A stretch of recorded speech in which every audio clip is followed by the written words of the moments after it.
ಆಯ್ತು ಸರ್. ಕರ್ತನಲ್ಲಿ ಪ್ರೀತಿ ಅಂತ ಸಹೋದರ ಸಹೋದರಿಯರೇ, ನಾವು ಅನೇಕ ಪಾಠಗಳನ್ನ ನಾವು ಧ್ಯಾನಿಸ್ತಾ ಬಂದ್ರಿ. ಸೊ ಇವತ್ತು ನಾವೇನಪ್ಪ ಮಾಡೋದಂದ್ರೆ ನಮ್ಮ ಯೋರ್ದೋನ್ ನದಿ ಬಗ್ಗೆ ಸತ್ಯವೇದ ಏನು ಹೇಳ್ತಾರೆ ಅಂತ ನಾವೇನ್ ಮಾಡೋಣ ನೋಡೋಣ. ಅದರ ಏನಕ್ಕಪ್ಪ ಯೋರ್ದೋನ್ ನದಿ ಓದ್ಬೇಕು ನಾವು, ಏನದು ಸ್ಪೆಷಾಲಿಟಿ ಏನಿದೆ ಅಂತ ನೋಡ್ಬೇಕಾದ್ರೆ ಕರ್ತನಲ್ಲಿ ಪ್ರೀತಿ ಅಂತ ಸಹೋದರಗಳೇ, ಯೋರ್ದೋನ್ ನದಿಯಲ್ಲಿ ತುಂಬಾ ಮುಖ್ಯವಾಗಿರೋಂಥ ಕೆಲಸಗಳಾಯ್ತು. ಯಾವ್ದಪ್ಪ ಅಂತ ಕೇಳಿದ್ರೆ, ಯೇಸು ಕ್ರಿಸ್ತು ಬ್ಯಾಪ್ಟಿಸಮ್ ತೊಗೊಂಡಿದ್ದು, ಅದರ ನಾಮಾನ್ 7 ಸತಿ ಮುಳುಗಿದ್ದು, ಅದರ ಸರ್. ಎಲಿಯಾ ಮತ್ತೆ ಇವ್ರದ್ದು ಎಲೀಷಾ ಆ ನೀರ್ನ ಹೊಡೆದಿದ್ದು, ಅದರ ವಿಭಾಗಿಸಿದ್ದು, ಯಾಜಕರು ಆ ಮಂಜೂಷ ಪೆಟ್ಟಿ ಎತ್ಕೊಂಡು ಯೋರ್ದೋನ್ ನದಿಗೆ ಹೋದವಾಗ 2 ಭಾಗ ಆಗಿದ್ದು, ಇದೆಲ್ಲ ಬಂದ್ಬಿಟ್ಟು ಎಲ್ಲಪ್ಪ ಅಂದ್ರೆ ಯೋರ್ದೋನ್ ನದಿಯಲ್ಲಿ ಆಗಿರೋದು ಅಲ್ರ. ಸರಿ, ಹಂಗಾರೆ ಯೋರ್ದೋನ್ ನದಿಯಲ್ಲಿ ನಮ್ಗೇನು ಪಾಠ ಐತೆ, ಏನಾರ ಐತಾ ಅಂತಂದ್ರೆ ಎಸ್. ಅಲ್ರ, ಯಾಕಪ್ಪ ಅಂದ್ರೆ ಈ ಯೋರ್ದೋನ್ ಅಂತ ಪದ ಏನ್ ಬರ್ತದೋ, ಈ ಯೋರ್ದೋನ್ ಅಂತ ಪದಕ್ಕೆ ಅರ್ಥ ಏನಪ್ಪಾ ಅಂದ್ರೆ ಏನ್ರಿ, ಡಿಸೆಂಡರ್, ಇಳಿಜಾರು ಅಂತ ಏನ್ರಿ ಅರ್ಥ. ಏನಕ್ಕೆ ಡಿಸೆಂಡರ್ ಕರೀತಾರೆ ಅಂತಂದ್ರೆ, ಈ ಒಂದು ರಿವರ್ ಜೋರ್ಡನ್ ಏನ್ರಿ ಅತಿ ಉನ್ನತವಾಗಿ ಎತ್ತರವಾಗಿರೋಂಥ ಸ್ಥಳದಲ್ಲಿ ಏನ್ರಿ ಮಾಡೋದು, ಅದೇನ್ ಮಾಡ್ತಾರೆ, ನೀರು ಅಲ್ಲಿಂದ ಉತ್ಪತ್ತಿ ಆಗೋದಿಲ್ಲಪ್ಪ ಅಂದ್ರೆ ಮೌಂಟ್ ಹರ್ಮೋನ್ ನಲ್ಲಿ. ಈ ಮೌಂಟ್ ಹರ್ಮೋನ್ ನಲ್ಲಿ ನದಿ ಉತ್ಪತ್ತಿ ಆಗ್ತದೆ. ಇದು ಅಲ್ಲಿಂದ 9,200 ಅಡಿ ನೆಲಮಟ್ಟ ಸಮುದ್ರ ಮಟ್ಟಕ್ಕಿಂತ ಮೇಲೆ ಇಂದ ಉತ್ಪತ್ತಿಯಾಗಿ 1,300 ಅಡಿ ಏನ್ರಿ ಸಮುದ್ರ ಕೆಳಮಟ್ಟದಲ್ಲಿ ಏನಾಗ್ತಾರೆ ಹರಿತಾ ಬರೋಂಥ ಜಗತ್ತಲ್ಲೇ ಒಂದೇ ನದಿ ಯಾವ್ದಪ್ಪ ಅಂದ್ರೆ ಯೋರ್ದೋನ್ ನದಿ. ಹೈಯೆಸ್ಟ್ ಲೆವೆಲ್, ಹೈಯೆಸ್ಟ್ ಪೀಕ್ ಇಂದ ಲೋಯೆಸ್ಟ್ ಪಾಯಿಂಟ್ ಆನ್ ಅರ್ತ್ಗೆ ಜಸ್ಟ್ 100 ಮೈಲ್ಸ್ ಡಿಸ್ಟೆನ್ಸ್ ಅಲ್ಲಿ ಅತಿ ವೇಗವಾಗಿ ಹರ್ಕೊಂಬರೋಂಥ ಒಂದೇ ಒಂದು ನದಿ ಯಾವ್ದಪ್ಪ ಅಂದ್ರೆ ಯೋರ್ದೋನ್ ನದಿ ಅಲ್ವರ. ಸರಿ, ಅದಕ್ಕೆ ನೀರು ಫಸ್ಟ್ ಎಲ್ಲಿ ಉತ್ಪತ್ತಿ ಆಗ್ತಾರೆ ಅಂದ್ರೆ ಮೌಂಟ್ ಹರ್ಮೋನ್, ಹರ್ಮೋನ್ ಪರ್ವತದಲ್ಲಿ ಆ ಶಿಖರದ ಮೇಲೆ ನೀರು ಏನಾಗೋದಿರೋ ಹರ್ಮೋನ್ ಉತ್ಪತ್ತಿ. ಅಂತ, ಹರ್ಮೋನ್ ಕನ್ನಡದಾಗ ಹರ್ಮೋನ್ ಅಂತಾರಲ್ಲ ಸರ್? ಹೌದು ಸರ್, ಕರೆಕ್ಟ್, ಹರ್ಮೋನ್. ಓಕೆನಾ. ಸರಿ, ನೋಡ್ಬೇಕಾದ್ರೆ ಅಲ್ಲಿ ಹಿಮ ಹಿಮ ತುಂಬಾ ಇದೆ ರೀ.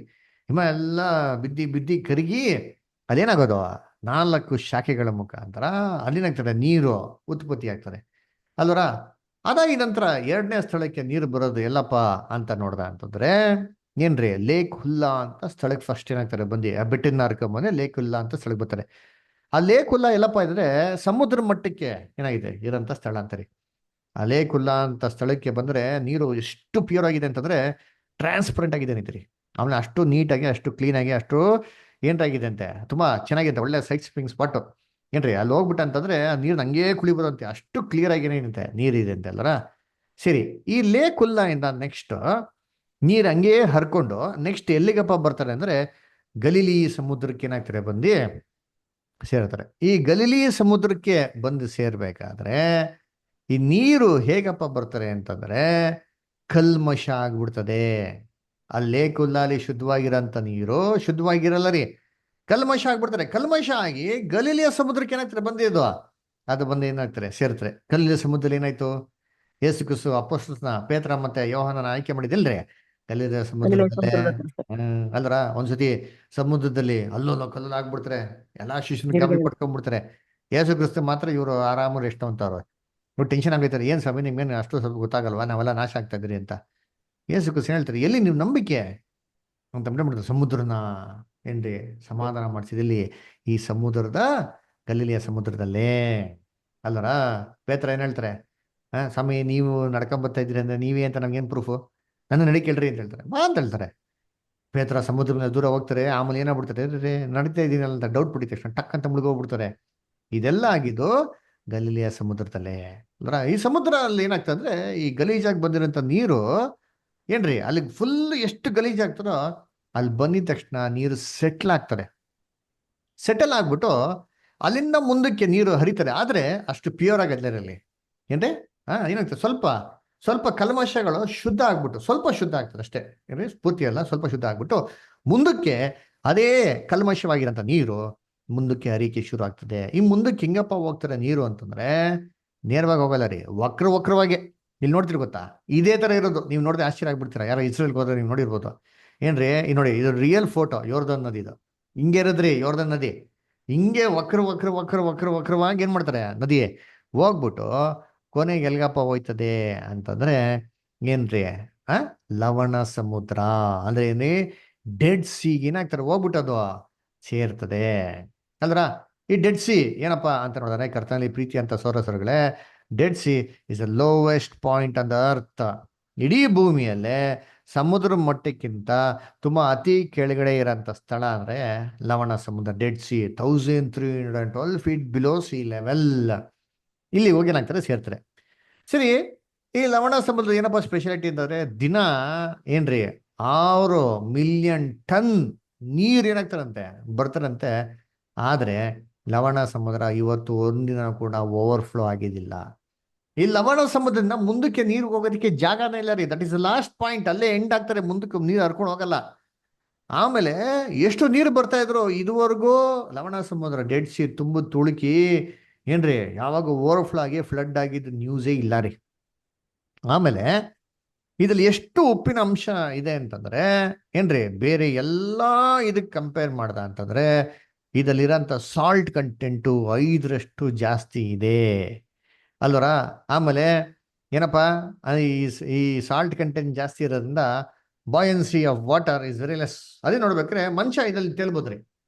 ಏನ್ರಿ ಮನುಷ್ಯ ಏನ್ರಿ ಲವಣ ಸಮುದ್ರ ಡೆಡ್ ಸಿಗೆ ಹೋಗ್ಬಿಟ್ರೆ ಮುಳುಗದೇ ಇಲ್ಲ. ಏನ್ರಿ ಆರಾಮ್ ತೇಳ್ಕೊಂಡು ಹೋಗ್ಬೋದು ಅವನು. ಯಾರು ಹೋಗಿದ್ರ ಡೆಡ್ ಸಿಗೆ? ಇಸ್ರೇಲ್ಗೆ ಯಾರು ಹೋಗಿದ್ದೀರಾ? ಯಾರು ಹೋಗಿದ್ದೀರಾ ಇಲ್ದಿರೋರು?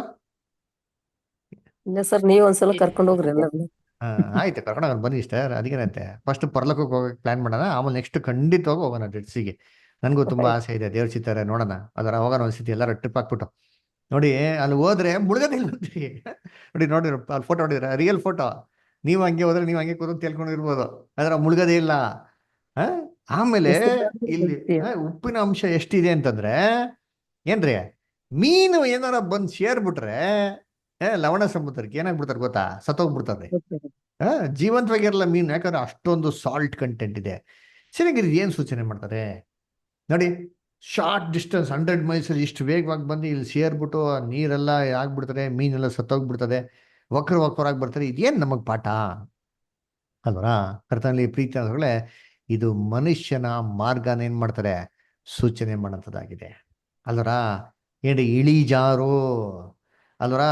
ಮನುಷ್ಯ ದೇವ್ರದಾಗ ಪಾಪ ಮಾಡಿದಾಗ ಯಾವ ತರ ಇಳಿಜಾರು ಜಾರಿ ಕ್ಲೀನಾಗಿ ಲವಣ ಸಮುದ್ರಕ್ಕೆ ಡೆಡ್ ಸಿ ಬಂದು ಸೇರ್ಕೊಂಡು ಇದು ಮನುಷ್ಯನ ಮಾರ್ಗ ಏನ್ ಮಾಡ್ತಾರೆ, ಸೂಚನೆ ಮಾಡೋದಾಗಿದೆ. ಕರ್ತನಲ್ಲಿ ಪ್ರೀತಿ ಅಂತ ಸೊರಸಗಳೇ ಏನ್ರಿ, ಮೌಂಟ್ ಹರ್ಮಾನ್ ಅಲ್ವರ, ಆ ಸ್ಥಳದಲ್ಲಿ ಫಸ್ಟ್ ಏನಪ್ಪ ಆಗ್ತಾರೆ ಅಂತಂದ್ರೆ ನೀರು ಉತ್ಪತ್ತಿ ಆಗೋದು. ಹಾಗಾದ್ರೆ ಮೌಂಟ್ ಹರ್ಮಾನ್ ಅಂದ್ರೆ ಏನು ಪರ್ವತ ಬೈಬಲ್ ಅಲ್ಲಿ ಅರ್ಥ ನಾವು ಓದ ನೋಡ್ರಿ ಅಂತೀನಿ. ಹೇಳ್ಕೊಟ್ಟಿದೆ ಏನ್ರಿ, ಕೀರ್ತನೆ 133 2 ಮತ್ತೆ 3ನೇ ವಾಕ್ಯ ದಯವಿಟ್ಟು ಓದ್ರಿ. ಯಾರದ ಕೀರ್ತನೆ 133 2 ಮತ್ತೆ 3ನೇ ವಾಕ್ಯ ಓದ್ರಿ.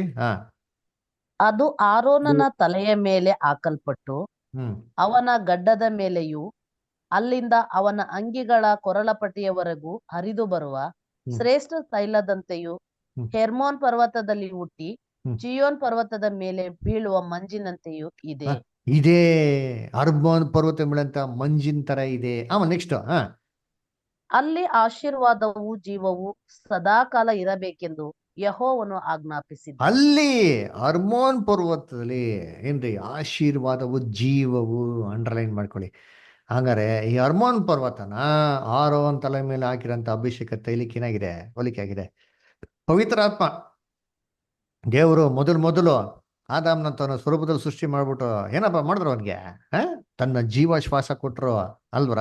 ನೋಡ್ಬೇಕ್ರೆ ತನ್ನ ಸ್ವರೂಪದಲ್ಲಿ ಏನ್ ಮಾಡಿದ್ರು, ಮನುಷ್ಯನ ಸೃಷ್ಟಿ ಮಾಡಿದ್ರು, ಅವನ್ಗೆ ಜೀವ ಕೊಟ್ರು, ಅಲ್ಲಿ ಜೀವ ಇತ್ತಂತೆ ಅಲ್ವರ. ಅದರಿಂದ ನೋಡ್ಬೇಕ್ರೆ ಕರ್ತನಲ್ಲಿ ಪ್ರೀತಿ ಅಂತ ಸೊಗಳೆ ಏನ್ರಿ, ಎಷ್ಟು ಶುದ್ಧವಾಗಿತ್ತು.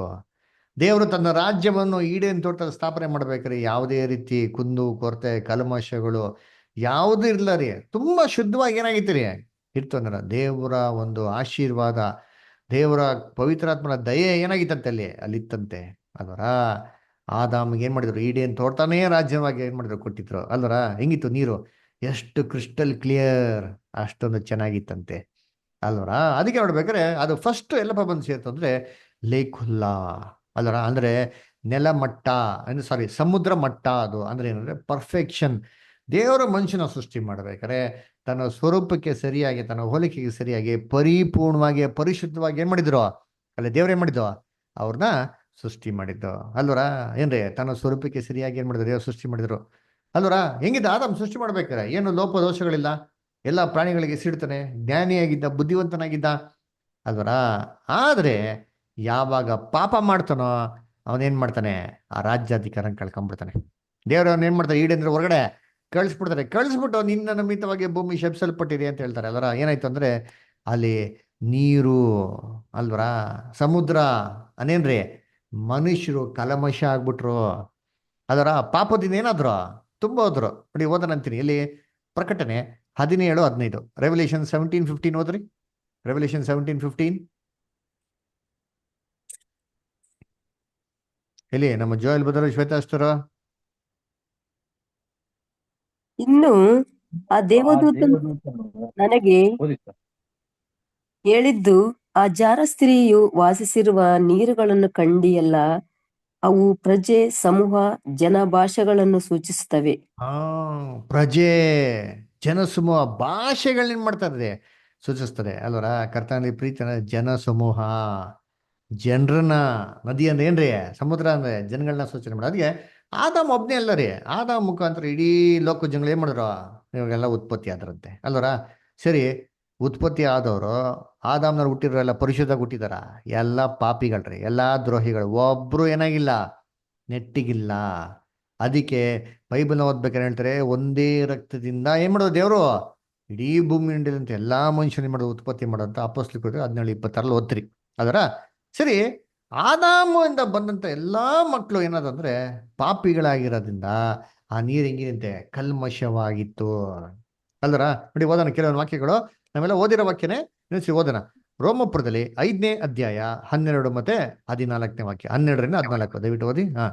ಈ ವಿಷಯ ಹೇಗೆಂದರೆ, ಹ್ಮ್ ಒಬ್ಬ ಮನುಷ್ಯನಿಂದಲೇ ಪಾಪವು, ಪಾಪದಿಂದ ಮರಣವು ಲೋಕದೊಳಗೆ ಸೇರಿದವು. ಹ್ಮ್ ಎಲ್ಲರೂ ಪಾಪ ಮಾಡಿದ್ದರಿಂದ ಮರಣವು ಹೀಗೆ ಎಲ್ಲರಲ್ಲಿಯೂ ವ್ಯಾಪಿಸಿತು. ಹ್ಮ್ ಧರ್ಮಶಾಸ್ತ್ರ ಉಂಟಾಗುವುದಕ್ಕೆ ಮುಂಚೆಯೇ ಪಾಪವು ಲೋಕದಲ್ಲಿತ್ತು.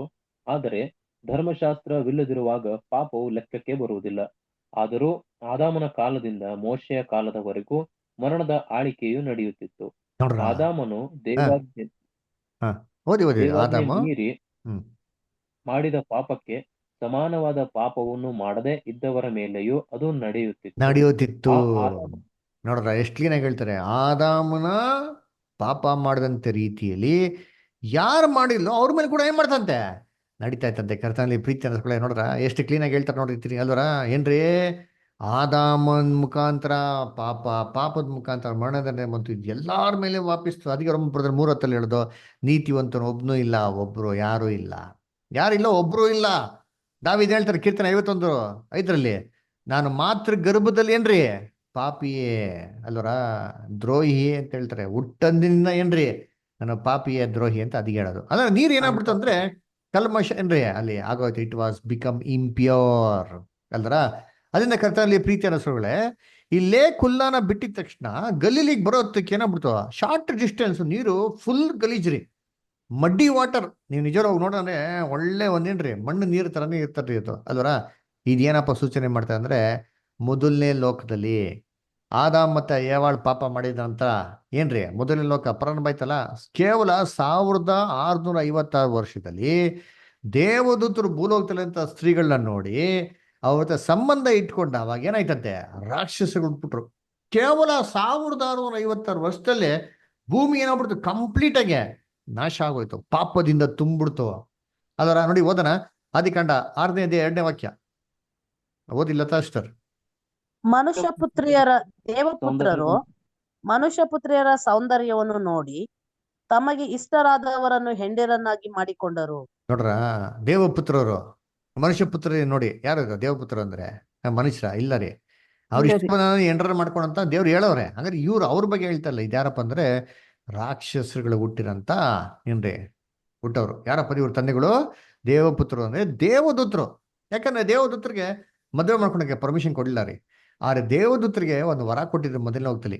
ಇವ್ರು ಬೇಕಾದವಾಗ ಆತ್ಮಿಕ ಶರೀರದಿಂದ ಮಾಂಸಿಕ ಶರೀರಕ್ಕೆ ಬರ್ಬೋದು, ಬೇಡ ಅಂದವಾಗ ಏನ್ರಿ ಮಾಂಸಿಕ ಶರೀರದಿಂದ ಆತ್ಮಿಕ ಶರೀರಕ್ಕೆ ಹೋಗ್ಬೋದು. ಈ ತರ ವರ ಏನ್ ಮಾಡಿದ್ರು ದೇವರು ಯಾರು ಕೊಟ್ಟಿದ್ರು ಅಂದ್ರೆ ದೇವದೂತರುಗಳು ಕೊಟ್ಟಿದ್ರು ಅಲ್ವರ. ನೋಡಿ ನಮ್ಗೆಲ್ಲ ಚೆನ್ನಾಗಿ ಗೊತ್ತು, ದೇವದೂತರಿಗೆಲ್ಲ ನಮ್ಮ ತರ ಶರೀರದಲ್ಲಿ ಆತ್ಮಿಕ ಶರೀರ ಇರೋದು. ಅವ್ರು ಯಾವಾಗ ಮನ್ಸು ಮಾಡ್ತಾರೋ ಬೇಕಾದ್ರೆ ಮಾಂಸಿಕ ಶರೀರಕ್ಕೆ ಬರ್ಬೋಯ್ತು.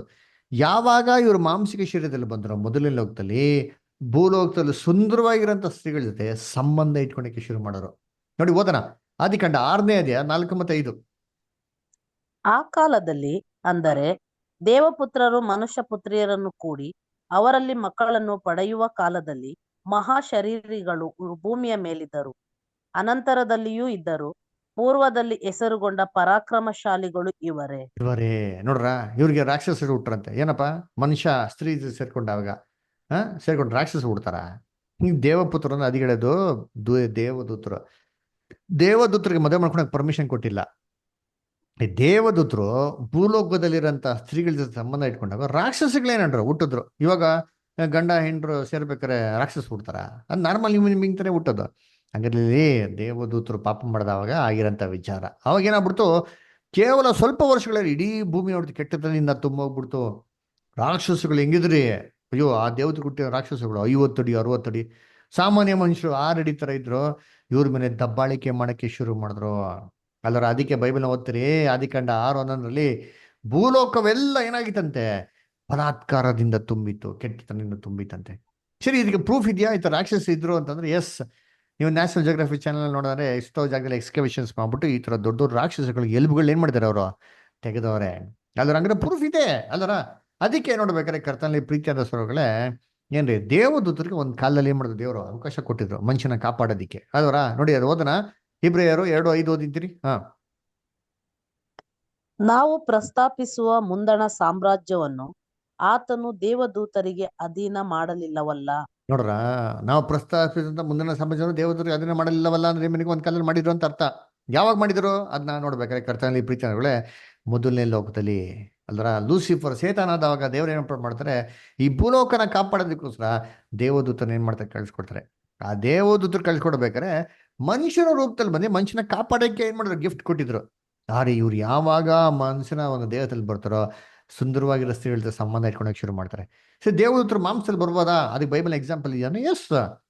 ಅಬ್ರಾಹ್ಮನಿಗೆ 3 ಜನ ದೂತರು ಬರ್ತಾರೆ. ಇವರು ಹಿಂಗೆ ಸೋದೋಮ್ ಗೊಮೋರಕ್ಕೆ ಹೋಗ್ತಾರೆ. ಯೋಶುವನ್ಗೆ ದೇವತೆ ಪ್ರತ್ಯಕ್ಷ ಆಗ್ತಾರೆ. ಯಾಕೋಬ ಇಡೀ ರಾತ್ರಿ ದೇವತೆ ಏನ್ ಮಾಡ್ತಾರೆ, ಹೋರಾಟ ಮಾಡ್ತಾರೆ. ಇದೆಲ್ಲ ನಮಗೆ ಪ್ರೂಫ್ ಇದೆ. ಅದಕ್ಕೆ ಮೊದಲನೇ ಲೋಕ ಏನಾಗ್ಬಿಡ್ತು, ಪಾಪದಿಂದ ತುಂಬಿಡ್ತು. ಆ ನೀರು ಯೋರ್ದೋ ನದಿ ಫುಲ್ ಕಲ್ಮಶ ಆಗೋಯ್ತು. ಅದಕ್ಕೆ ದೇವ್ರನ್ನ ಹೇಳ್ತಾರೆ, ನಾವೇ ಕಟ್ಬಿಟ್ಟು ಈ ಲೋಕ ನಾನು ನಾಶ ಮಾಡ್ತೀನಿ ಅಂತ ಹೇಳ್ತಾರೆ. ಆವಾಗ ನಾವೇ ಕಟ್ಬೇಕಾರೆ ಏನ್ ಮಾಡ್ತಾರೆ, ನಾಳೆ ಹೋಗಿ ಮೇಲೆ 40 ದಿನ ಹಗಲು ರಾತ್ರಿ ಏನಾಗ್ತಾರೆ, ಭಯಂಕರ ಮಳೆ ಬರ್ತದೆ.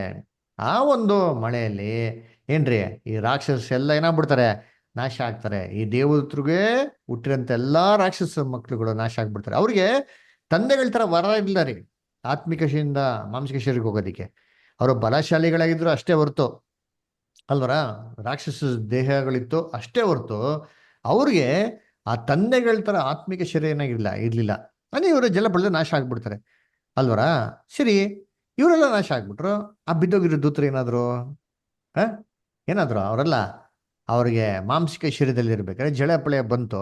ಆದ್ರೆ ಇವ್ರು ಏನಾಗ್ಬಿಟ್ರು, ಜಳಪಳೆ ಬರೀ ತಕ್ಷಣ ಎಸ್ಕೇಪ್ ಆಗ್ಬಿಟ್ರು. ಆತ್ಮಿಕ ಶರೀರದಲ್ಲಿ ಹೋಗಿ ಎಲ್ಲಿಗೆ ಹೋಗ್ಬಿಟ್ರು ಇವರು, ದೇವ್ರ ಪರಲೋಕಕ್ಕೆ ಕರ್ಕೊಂಡ್ಬಿಟ್ರ? ಅಂದ್ರೆ ದೇವರು ಪರಲೋಕಕ್ಕೆ ಕರ್ಕೊಂಡಿಲ್ಲ ರೀ, ಅವ್ರನ್ನ ಭೂಮಿಯ ವಾಯುಮಂಡಲದಲ್ಲಿ ಏನ್ ಮಾಡಿದಾರೆ, ಅವ್ರನ್ನ ಕಟ್ಟಾಕಿದ್ದಾರೆ. ಓದ ನೋಡ್ರಿತೀನಿ, 2ನೇ ಪೇತ್ರ 2:4. 2ನೇ ಪೇತ್ರ 2:4. ಹೇಗೆಂದರೆ ದೇವದೂತರು ಪಾಪ ಮಾಡಿದಾಗ ದೇವರು ಅವರನ್ನು ಸುಮ್ಮನೆ ಬಿಡದೆ ನರಕಕ್ಕೆ ದೊಬ್ಬಿ ನ್ಯಾಯ ತೀರ್ಪನ್ನು ಹೊಂದುವುದಕ್ಕೆ ಇಡಲ್ಪಟ್ಟವರಾಗಿರಬೇಕೆಂದು ಕತ್ತಲೆ ಗುಂಡಿಗಳಿಗೆ ಒಪ್ಪಿಸಿದನು. ನೋಡ್ರ, ಕತ್ತಲೆ ಗುಂಡಿಗಳು ಆತನು ಅಂತ ಹೇಳ್ತಾರೆ. ಅದಕ್ಕೆ ಕತ್ತಲೆ ಗುಂಡಿಗಳಂದ್ರೆ ಯಾವ್ದು ಏನ್ರಿ, ವಾಯುಮಂಡಲ. ಬೈಬಲ್ ಹೇಳ್ತಾರಲ್ಲ, ಎಫೆಸರ್ 2:2 ಹೇಳ್ತಾರೆ, ವಾಯುಮಂಡಲ ಅಧಿಕಾರ ನಡೆಸಂತ ಅಧಿಪತಿ ಅಂದ್ರೆ ನಂಬಲ್ಲದವರನ್ನು ಅವಿದ್ಯೆಗೆ ಪ್ರೇರಣೆ ಮಾಡಂತ ದುರಾತ್ಮನು ಅಂತ. ಇವತ್ತು ಸೇತಾನು ಮತ್ತೆ ಬಿದ್ದೋಗಿರೋ ದೂತರುಗಳನ್ನ ದೇವರೇ ಮಾಡಿದ ವಾಯುಮಂಡಲ ಕಟ್ಟಾಕ್ಬಿಡ್ತಾರೆ. ಈ ಒಂದು ಏನ್ರಿ ಅಂಧಕಾರ ಒಂದು ಚೆಂಗಲಲ್ಲಿ ಏನ್ ಮಾಡೋದನ್ನ ಕಟ್ಟಾಕಿದ್ದಾರೆ. ಅದಕ್ಕೆ ಇವಾಗ ನೀರು ಫುಲ್ ಕಲ್ಮಶ ಆಗೋಯ್ತು. ಆದ್ರೆ ಗಲೀಲಿ ಹತ್ರ ಬಂದಿದ ತಕ್ಷಣ ನೀರೇ ಸ್ವಲ್ಪ ಶುದ್ಧ ಆಯ್ತು. ಅದೇ ರೀತಿ ಜಲಪ್ರಳಯದಲ್ಲಿ ಪಾಪದಿಂದ ತುಂಬಿರಂತ ಲೋಕ ನಾಶ ಮಾಡ್ಬೇಕಾರೆ, ಬರೀ 7 ವ್ಯಕ್ತಿಗಳನ್ನ ಕಾಪಾಡ್ಬೇಕಾರೆ ನೀರು ಸ್ವಲ್ಪ ಶುದ್ಧ ಆದಂಗ ಆಯ್ತು. ಆದ್ರೆ ಕಂಪ್ಲೀಟ್ ಆಗಿ ಶುದ್ಧ ಆಗೋಯ್ತಾ ಅಂದ್ರೆ ಇಲ್ಲ ರೀ, ಕಂಪ್ಲೀಟ್ ಆಗಿ ಏನಾಗಿಲ್ಲ, ಶುದ್ಧ ಆಗ್ಲೇ ಇಲ್ಲ. ಸ್ವಲ್ಪ ಬೆಟರ್ ಆಯ್ತು ಅಷ್ಟೇ ಅಲ್ವರ. ಆದ್ರೆ ಮುಂದಕ್ಕೆ ಪ್ರಯಾಣ ಕಂಟಿನ್ಯೂ ಆಯ್ತು ನೋಡಿರ್ತೀನಿ. 2ನೇ ಲೋಕ ಪ್ರಾರಂಭ ಆಯ್ತು. 2ನೇ ಲೋಕದ ಜನಗಳೆಲ್ಲ ಶುದ್ಧ ಆಗ್ಬಿಟ್ರಾ? ಇಲ್ಲ ರೀ, ಸ್ವಲ್ಪ ಬೆಟರ್ ಕಂಪೇರ್ ಮಾಡಿದ್ರೆ. ಅದರ ಮೊದಲನೇ ಲೋಕದ ದೇವತರು ಅಷ್ಟು ಧ್ವಂಸ ಮಾಡ್ಬಿಟ್ಟಿದ್ರು.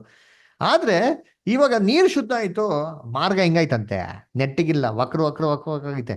ನೋಡಿ ಯೋರ್ದನ್ ನದಿ ಇಲ್ಲಿಂದ 60 ಮೈಲ್ ವಕ್ರ ಕೊಡ್ತಾರೆ. ರಿಯಲ್ ಹೇಳೋದು, ರಿಯಲ್ ಫ್ಯಾಕ್ಟ್. 60 ಮೈಲ್ಸ್ ಹಿಂಗೆ ಓಡ್ತಾರೆ ನದಿ. ಓಡ್ಬಿಟ್ಟು ಎಲ್ಲಿಗಪ್ಪ ಸೇರ್ತಾರೆ ಅಂತಂದ್ರೆ ಲವಣ ಸಮುದ್ರ ಸೇರೋದು. ಅದಕ್ಕೆ 2ನೇ ಲೋಕದಲ್ಲಿ ಮನುಷ್ಯನ ಮರಗಳು ಹೆಂಗಿದೆ ಅಂತೆ, ನೆಟ್ಟಿಗೆ ಯಾವ್ದು ಇಲ್ಲ ರೀ, ಎಲ್ಲ ಸೊಟ್ಟಿಗೆ ಎಲ್ಲ ಉಲ್ಟಾ ಪಲ್ಟಾ. ಹಿಂಗಿಡ್ದು ಹಂಗಿಡೋದು, ಹಂಗಿಡ್ದು ಹಿಂಗಿಡೋದು. ನೋಡಿ ಬೈಬಲ್ ಹೇಳ್ತಾರೆ ಅವ್ನ ಮರಗಳು ಹೆಂಗಿದೆ ಅಂತ. ಓದಿ ಪ್ರಸಂಗಿ 7:29. ಪ್ರಸಂಗಿ 7ನೇ ಅಧ್ಯಾಯ 29ನೇ ವಾಕ್ಯ. ಲಕ್ಷ್ಮೀ ಸ್ಟಾರ್ ಓದ್ತೀರಾ? ಪ್ರಸಂಗಿ 7:29. ದೇವರು ಮನುಷ್ಯರನ್ನು ಸತ್ಯವರನ್ನಾಗಿ ಹ? ಸತ್ಯವಂತನ ಸತ್ಯವಂತರನ್ನಾಗಿ ಸೃಷ್ಟಿಸಿದನು. ಹ. ಅವರಾದರೂ ಬಹುಯುಕ್ತಿಗಳನ್ನು ಕಲ್ಪಿಸಿಕೊಂಡಿದ್ದಾರೆ, ಇದನ್ನು ಮಾತ್ರ ಕಂಡೆನು. ನೋಡ್ರ, ಇದು ದೇವ್ರ ಮನುಷ್ಯ underline ನೆಟ್ಟಗೆ ಮಾಡಿ. ಸೃಷ್ಟಿ ಮಾಡಿದ್ರೆ ಇವ್ರೇನ್ ಮಾಡೋರಂತೆ, ಇವರೇ ಸ್ವಂತವಾಗಿರಂತ ವಕ್ರ ಮಾರ್ಗಗಳನ್ನ ಏನ್ ಮಾಡೋದು, ಸೃಷ್ಟಿ ಮಾಡ್ಕೊಡೋರಂತೆ ಅಲ್ವರ. ದೇವ್ರ ಮನುಷ್ಯನ ಸೊಟ್ಟಿಗೆ ಸೃಷ್ಟಿ ಮಾಡಿದಾರ? ಐ ಮೀನ್ ಏನು ಪಾಪ ಮಾಡುತ್ತೆ ಸೃಷ್ಟಿ ಮಾಡಿದ್ರ? ಇಲ್ಲ ರೀ, ಅವನ್ ಸ್ವಂತವಾಗಿ ಏನ್ ಮಾಡೋನು ಇಷ್ಟ ಬರೋಂಥ ರೀತಿಯಲ್ಲಿ ತಪ್ಪಾದ ಒಂದು ಮರಗಳನ್ನ ಕಂಡಿಟ್ಕೊಂಡಾರಂತೆ. ಇನ್ನೊಂದು ವಾಕ್ಯ ಓದೋಣ ಅಂತೀನಿ, ಏಷಯ 59, 7 ಮತ್ತು 8. ಲಕ್ಷ್ಮೀ ಸಿಸ್ಟರ್ ಓದ್ತೀರಾ? ಐಸಾಯ 59, 7 and 8.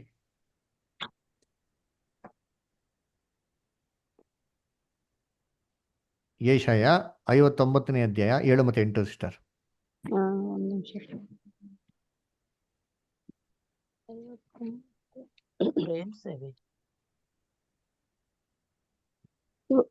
ಇವರ ಕಾಲುಗಳು ಹ್ಮ್. ಕೆಡುಕನ್ನು ಹಿಂಬಾಲಿಸಿ ಓಡುತ್ತವೆ. ಹ್ಮ್. ಇವರು ನಿರಪರಾಧಿ ರಕ್ತವನ್ನು ಸುರಿಸಲು ಹ್ಮ್. ಆತುರ ಪಡುತ್ತಾರೆ. ಹ್ಮ್. ಇವರ ಯೋಚನೆಗಳು ಅಧರ್ಮದ ಯೋಚನೆಗಳೇ. ಹ್ಮ್. ಇವರು ಹೋದ ದಾರಿಗಳಲ್ಲಿ ಭಂಗವೂ ನಾಶವೂ ಉಂಟಾಗುತ್ತವೆ. ಹ್ಮ್. ಇವರು ಸಮಾಧಾನದ ಮಾರ್ಗವನ್ನೇ ಅರಿಯರು. ಹ್ಮ್. ಇವರ ಹಾದಿಗಳಲ್ಲಿ ಯಾವ ನ್ಯಾಯವೂ ಇಲ್ಲ. ಹ್ಮ್. ತಮ್ಮ ಮಾರ್ಗಗಳನ್ನು ವಕ್ರ ಮಾಡಿಕೊಂಡಿದ್ದಾರೆ. ಹ್ಮ್. ಇವುಗಳಲ್ಲಿ ನಡೆಯುವ ಯಾವನು ಸಮಾಧಾನವನ್ನು ಅರಿಯವನು. ನೋಡ್ರ ಹೆಂಗಂತೆ, ಏನ್ ಮಾಡ್ಕೊಂಡಂತೆ, ಇವ್ರ ಕಾಲ್ಗಳು ಏನ್ರಿ ಕೇಡನ್ನು ಮಾಡೋದಕ್ಕೇನ್ರಿ ಅಂತೆ ಹೊರೆ ಪಡ್ತಾರೆ ಅಂತಾರೆ ಅಲ್ವರ. ಮನುಷ್ಯ ಇವತ್ತು ಫಸ್ಟ್ ಡೇ ಫಸ್ಟ್ ಶೋ ನೋಡಕ್ ಓಡ್ತಾನೆ. ಅದರ ಫಸ್ಟ್ ಬೈಬಲ್ ಸ್ಟಡಿ ಬರ್ತಾರ, ಬರೋದೇ ಇಲ್ಲ ನೋಡಿರ್ತೀನಿ ಅಲ್ವರ. ಮನುಷ್ಯನ ಕಾಲ ಹೆಂಗಿದೆ ಅಂತೆ, ಓಡ್ತಾರ ನೋಡಿರ್ತೀನಿ ಕೆಟ್ಟದ್ ಮಾಡೋದಕ್ಕೆ ಅಲ್ವರ. ಆ ನಿರಪರಾಧಿಯ ರಕ್ತವನ್ನು ಸುರಿಸೋದಿಕ್ಕೇನ್ರಿ ಕಾಯ್ತಾ ಇರ್ತಾರೆ ನೋಡ್ತೀನಿ. ಎಷ್ಟು ಟೆರರಿಸ್ಟ್ ಅಟ್ಯಾಕು, ಎಷ್ಟು ಬಾಂಬ್ ಬ್ಲಾಸ್ಟ್ಗಳು, ಸುಮ್ಮನೆ ಸಿಂಪಲ್ ವಿಚಾರಕ್ಕೆ ಯುದ್ಧಗಳು ಅಲ್ವರ. ಅವ್ರ ಆಲೋಚನೆಗಳು ಏನ್ರಿ ದುಷ್ಟದೆಲ್ಲ ಆಲೋಚನೆಗಳ್ರಿ. ಇವನ್ನ ಮೋಸ ಮಾಡೋದು, ಅವನ್ನ ಮೋಸ ಮಾಡೋದು. ಅದು ಎಸ್ಪೆಷಲಿ ಇವಾಗ ಏನಾಗ್ಬಿಡುತ್ತೆ, ಆನ್ಲೈನ್ ಅಂತ ಬಂದಿರೋದ್ರಿಂದ ಎಲ್ಲಾ ಕಡೆ ಬಂದ್ರೆ ಹ್ಯಾಕಿಂಗು, ಮೋಸ, ವಂಚನೆ, ಬ್ಯಾಂಕ್ನಲ್ಲಿದಂಥ ಅಮೌಂಟ್ಗಳನ್ನ OTP ಮುಖಾಂತರ ಲೂಟಿ ಮಾಡೋದು ಅಲ್ವರ. ಅದಕ್ಕೆ ನೋಡ್ಬೇಕ್ರೇನ್ರಿ, ಅವರ ಮಾರ್ಗದಲ್ಲಿ ನಾಶನವೇ ಇದೆ. ಎಲ್ಲ ಮಾರ್ಗಗಳು ಹೆಂಗ್ ಮಾಡ್ತದೆ, ವಕ್ರವಾಗಿ ಮಾಡ್ಕೊಂಬಿಟ್ಟಾರೆ. ನೆಟ್ಟಿಗೇನ್ರಿ ಯಾರು ನಡೆಯೋದಲ್ಲ. ನೀವೆಲ್ಲೇ ಹೋಗಿ ಅಂತೀನಿ, ಎಲ್ಲೇ ಮಾರ್ಕೆಟ್ಗೆ ಹೋಗಿ, ಎಲ್ಲೇ ಡೀಲಿಂಗ್ಸ್ ಮಾಡಿ, ಏನೇ ಬಿಸ್ನೆಸ್ ಮಾಡ್ರಿ, ಬರೀ ಸುಳ್ಳು.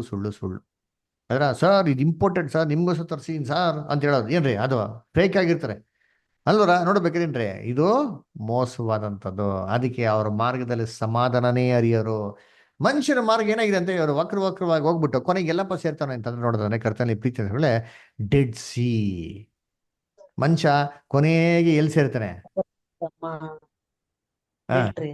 ಎಲ್ಲಿ ಸೇರ್ತಾನೆ? ಡೆಡ್ ಸಿ ಅಂದ್ರೆ ಏನಂಗಾರೆ? ಜ್ಞಾನೋಕ್ತಿ 14:12. ಜ್ಞಾನೋಕ್ತಿ 14:12 ಕರೆಕ್ಟ್ ಓದಿ. ಜ್ಞಾನೋಕ್ತಿ 14:12.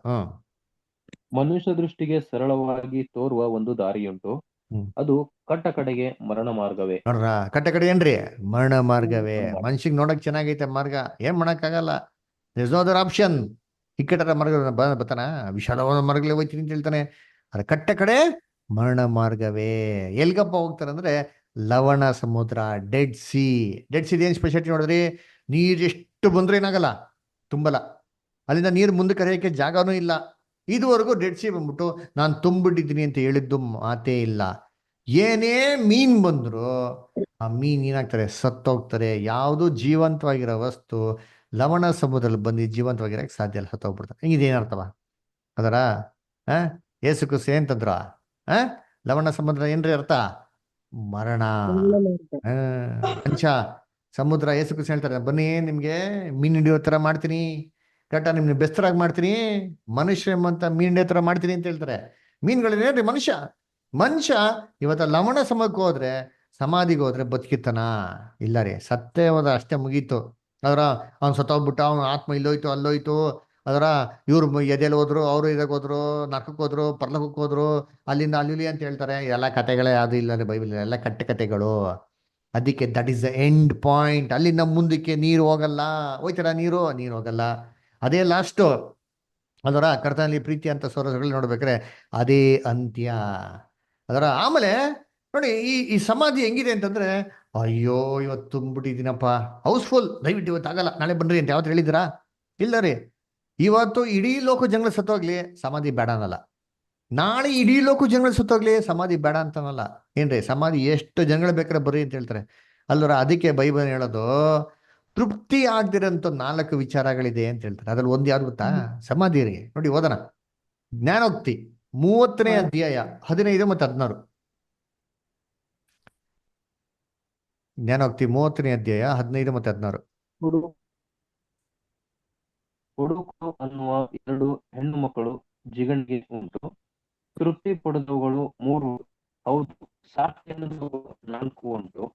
ಯಾವೆಂದರೆ ಪಾತಾಳ, ತೆರೆದ ಗರ್ಭ, ನೀರಿನಿಂದ ತೃಪ್ತಿ ಪಡೆದ ಭೂಮಿ, ಸಾಕಾಯಿತೆಂದು ಕೊಡು ಹೇಳದ ಕೊಡು ಅನ್ನುವ ಹಾ 2 ಹೆಣ್ಣು ನೋಡ್ರ. ಮಕ್ಕಳು ಜಿಗಿಲಿಗೆ ಉಂಟು. Okay okay, thank you. Joel brother, ನಿಮ್ದು ಆಡಿಯೋ ತುಂಬಾ ಕಮ್ಮಿ ಇದೆ, ಸ್ವಲ್ಪ ಚೆಕ್ ಮಾಡಿ. ಓಕೆನಾ? ಸರಿ. ಓಕೆ. ಅದಕ್ಕೆ ನೋಡ್ಬೇಕಾದ್ರೆ ಯಾವುದೆಂದರೆ ಅಂತಂದ್ರೆ, ಮೊದಲು ಸಮಾಧಿ. ನಾನು ಸಾಕು ಅಂತ ಹೇಳ್ದಿರೋಂಥದ್ದು 4 ಇದೆ ಅಂತ. ಮೊದಲನೇದು ಯಾರಪ್ಪ? ಸಮಾಧಿ. ಸಮಾಧಿ ಯಾವ ಥರ? ಹೌಸ್ಫುಲ್ ಅಂತ ಬೋರ್ಡ್ ಹಾಕಿದ್ಯಾ? ಎಲ್ಲ ಹರಿಶ್ಚಂದ್ರ ಘಾಟಲ್ಲಿ ಬೋರ್ಡ್ ಹಾಕಿದ್ದೀರಾ? House full today please come tomorrow ಅಂತ ಹಾಕಿದ್ದೀರಾ? ಇಲ್ಲ ರೀ. ಅದಕ್ಕೆ ಈ ಲವಣ ಸಮುದ್ರ ಯಾವತ್ತೂ ತುಂಬಲ್ಲ. ಇಡೀ ಜನಗಳು ಹೋದ್ರು ಸರಿ, ಏನಾಗ್ತಾರೆ? ಯಾವತ್ತೂ ತುಂಬಲ್ಲ. ಸರಿ, ಇದು ಮನುಷ್ಯನ ಮರಣದ ಮಾರ್ಗ. ಸರಿ, ಇಷ್ಟೇನ ಆಗೋದು ಬೈಬಲಲ್ಲಿ? ಇನ್ನೂ ಮುಂದಕ್ಕೆ ಹೇಳಿಲ್ವಾ? ನಾವು ಇದುವರೆಗೂ ನೋಡಿರೋ ಪಾಠದಲ್ಲಿ ನೋಡಿದ್ರೆ ದೇವ್ರ ಪ್ಲಾನ್ ನೋಡಿದಿರಿ. ಇಡೀ ಮನುಷ್ಯಂಗೆ ದೇವ್ರು ಏನ್ ಮಾಡಿದಾರೆ? ಪ್ಲಾನ್ನ ಮಾಡಿದ್ದಾರೆ. ಕರೆಕ್ಟಾಗಿ ನೋಡಿದ್ದೀರಾ ಇಲ್ವಾ?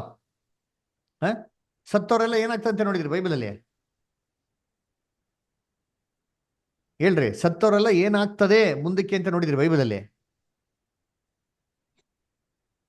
ಅಯ್ಯಯ್ಯೋ, ಏನಪ್ಪ, ಯಾರಿಗೂ ಗೊತ್ತಿಲ್ವಾ? ಅವ್ರ ಆತ್ಮ ದೇವ್ರ ಹತ್ರ.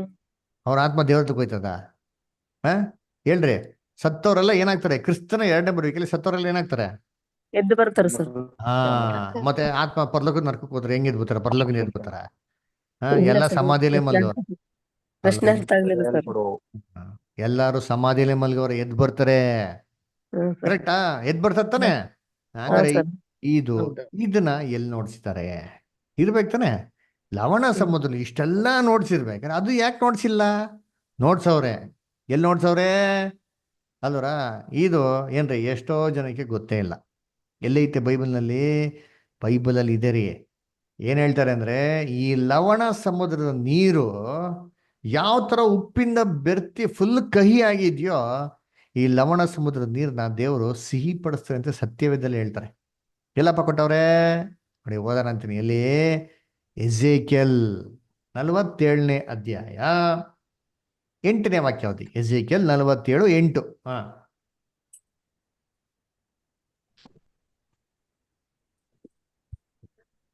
ಹೋದ್ರಿ.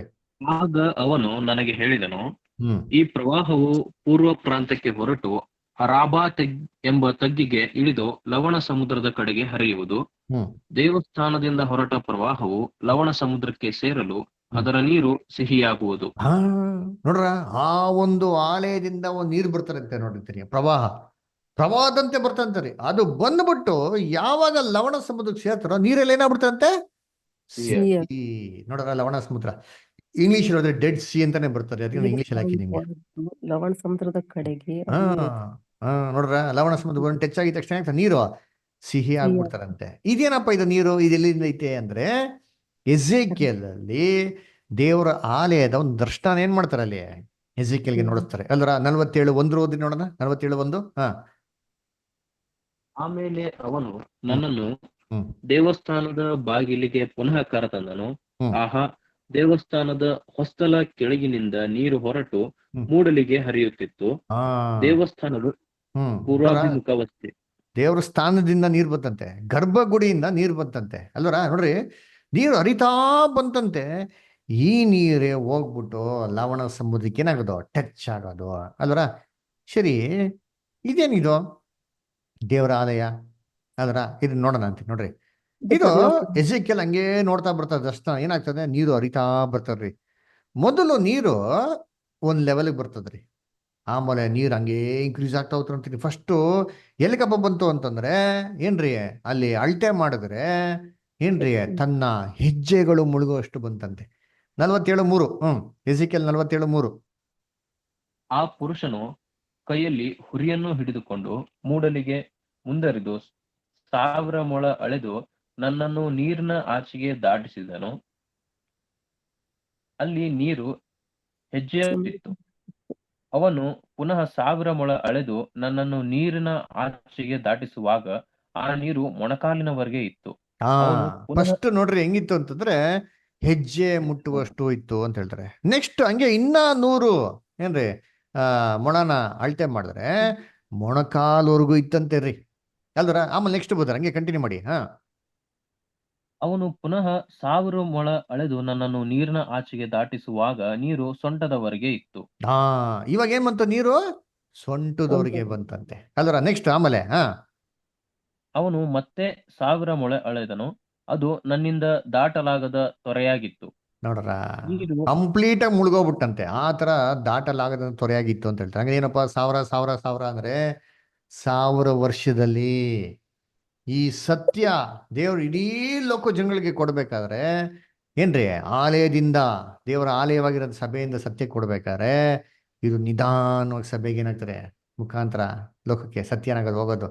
ಯೇಸು ಕ್ರಿಸ್ತ ಹೇಳ್ತಾರಲ್ಲ ಏನಪ್ಪಾ, ಯಾರು ನನ್ನ ಮೇಲೆ ನಂಬಿಕೆ ಇಡ್ತಾರೋ ಅವರ ಒಂದು ಗರ್ಭದಿಂದ ಏನಾಗ್ತಂತೆ, ಏನ್ ಬರ್ತಂತೆ ಒಳಗಿಂದ ನೀರು, ಜೀವಕರವಂತ ನೀರ್ಗೆ ಏನಾಗ್ತಾರೆ ಹರಿತಾರೆ ಅಂತ ಹೇಳ್ತಾರಲ್ಲ, ಅದು ಸತ್ಯ ಅಲ್ವರ. ಅದಕ್ಕೆ ನೋಡ್ಬೇಕ್ರೆ ಇಲ್ಲಿ ನೀರು ಹೇಗೆ ಆಗ್ಬಿಡ್ತಾರೆ ಅಂದ್ರೆ ಕೊನೆಗೆ ಅವ್ನು ಮುಳುಗೋ ರೀತಿಯಲ್ಲಿ ಆಗ್ಬಿಡ್ತಂತೆ. ಇದು ಲವಣ ಸಮುದ್ರಕ್ಕೆ ಹೋಗಿ ಟಚ್ ಆಗಿದ ತಕ್ಷಣ ನೀರೇನೈತಂತೆ ಸಿಹಿ ಆಯ್ತು ಅಂತಂತ ಹೇಳ್ತಾರೆ ಅಲ್ವರ. ಆಮೇಲೆ ನೋಡಿ ಏನಾಗಿತ್ತು ಅಂತೆ 47:7 ಬುಧಾರ್ 7ನೇ ವಾಕ್ಯ. ನಾನು ಹಿಂದಿರುಗಲು ಆಹಾ, ತೊರೆಯ 2 ದಡಗಳಲ್ಲಿಯೂ ಅನೇಕಾನೇಕ ವೃಕ್ಷಗಳು ಕಾಣಿಸಿದವು. ಆ ಕಡೆ ಈ ಕಡೆ ಏನಿದಂತೆ ಮರಗಳಿದೆ ಅಂತೆ ಅಲ್ವರ. ಆಮೇಲೆ ನೋಡಿ 12ನೇ ವಾಕ್ಯ. ತೊರೆಯ 2 ದಡಗಳಲ್ಲಿಯೂ ಸಕಲ ಫಲವೃಕ್ಷಗಳು ಬೆಳೆಯುವವು. ಅವುಗಳ ಎಲೆ ಬಾಡದು, ಹಣ್ಣು ತೀರದು. ತೊರೆಯ ನೀರು ಪವಿತ್ರಾಲಯದೊಳಗಿಂದ ಹೊರಟು ಬರುವ ಕಾರಣ ಅವು ತಿಂಗಳುಗಳಲ್ಲಿಯೂ ಹೊಸ ಹೊಸ ಫಲವನ್ನು ಕೊಡುತ್ತಲಿರುವವು. ಅವುಗಳ ಹಣ್ಣು ಆಹಾರಕ್ಕೂ ಸೊಪ್ಪು ಔಷಧಕ್ಕೂ ಅನುಕೂಲಿಸುವವು. ನೋಡ್ರ, ಆ ಕಡೆ ಈ ಕಡೆ ಮರಗಳಿತ್ತಂತೆ, ಅದು ಕಂಟಿನ್ಯೂಸ್ ಆಗಿ ಹಣ್ಣುಗಳನ್ನ ಕೊಡೋದಂತೆ. ಎಲೆಗಳನ್ನ ಔಷಧಿಗಾಗಿ ಯೂಸ್ ಮಾಡ್ತಾ ಇದ್ರು, ಆಹಾರಗಳನ್ನ ಏನ್ ಮಾಡ್ತಂತೆ ಅಲ್ಲಿ ಫಲಕ್ಕಾಗಿ ಯೂಸ್ ಮಾಡ್ತಾ ಇದ್ರು ಅಂತ ನಾವೇನ್ ಮಾಡ್ತೀವಿ ನೋಡ್ತೀರಿ ಅದರ. ಸರಿ, ಆಮೇಲೆ 9ನೇ ವಾಕ್ಯ ಬದಾರ.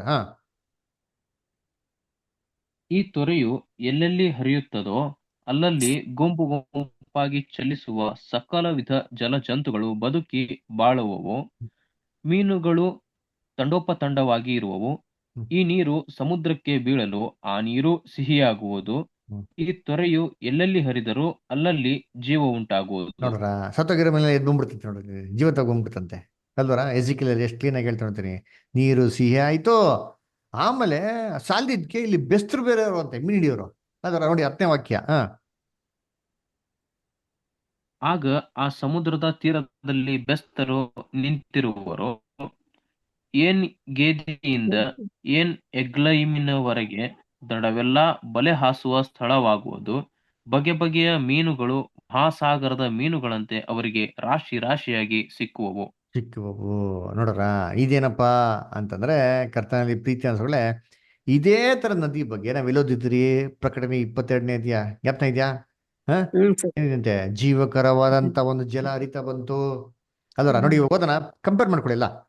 ಪ್ರಕಟಣೆ 22ನೇ ಅಧ್ಯಾಯ 1 ಮತ್ತು 2 ಓದಿಂತ್ರಿ. ಪ್ರಕಟಣೆ 22 1 ಮತ್ತು 2. ಆಮೇಲೆ ಅವನು ಸ್ಫಟಿಕದಂತೆ ಪ್ರಕಾಶಮಾನವಾಗಿದ್ದ ಜೀವಜಲದ ನದಿಯನ್ನು ನನಗೆ ತೋರಿಸಿದನು. ಅದು ದೇವರ ಮತ್ತು ಯಜ್ಞದ ಕುರಿಯಾದಾತನ ಸಿಂಹಾಸನದಿಂದ ಹೊರಟು ಪಟ್ಟಣದ ಬೀದಿಯ ಮಧ್ಯದಲ್ಲಿ ಹರಿಯುತ್ತಿತ್ತು. ಆ ನದಿಯ ಉಭಯ ಪಾರ್ಶ್ವಗಳಲ್ಲಿ ಜೀವ ವೃಕ್ಷವಿತ್ತು. ಅದು ತಿಂಗಳಿಗೆ ಫಲವನ್ನು ಫಲಿಸುತ್ತಾ 12 ತರದ ಫಲಗಳನ್ನು ಕೊಡುತ್ತದೆ. ಆ ಮರದ ಎಲೆಗಳು ಜನಾಂಗದವರನ್ನು ವಾಸಿ ಮಾಡುವುದಕ್ಕೆ ಪ್ರಯೋಜನವಾಗಿವೆ. ನೋಡ್ರ, ಹೆಂಗ್ ಹೇಳ್ತಾರೆ ನೋಡಿ, ಸೇಮ್ ಪಾಯಿಂಟ್ ರೀ. ಎಸೇಕಿಯಲಲ್ಲಿ ಏನ್ ನೋಡಿದ್ರು ಇದನ್ನೇ ರೆವಲ್ಯೂಷನ್ ಹೇಳ್ತಾರೆ. ಆ ಕಡೆ ಮರಗಳಿತ್ತಂತೆ, ತಿಂಗಳಿಗೆ ಒಂದೊಂಥರ ಹಣ್ಣು ಕೊಡ್ತಾ ಇತ್ತಂತೆ, ಅದನ್ನ ಜನಾಂಗಗಳಿಗೆ ವಾಸಿ ಮಾಡೋದಕ್ಕೆ, ಕಾಯಿಲೆಗಳನ್ನ ವಾಸಿ ಮಾಡಕ್ಕೆ ಏನ್ ಮಾಡ್ತಾರೆ ಅಲ್ಲಿ ಯೂಸ್ ಮಾಡ್ತಾ ಇದ್ರು ಅಂತ ನೋಡ್ತೀರಿ.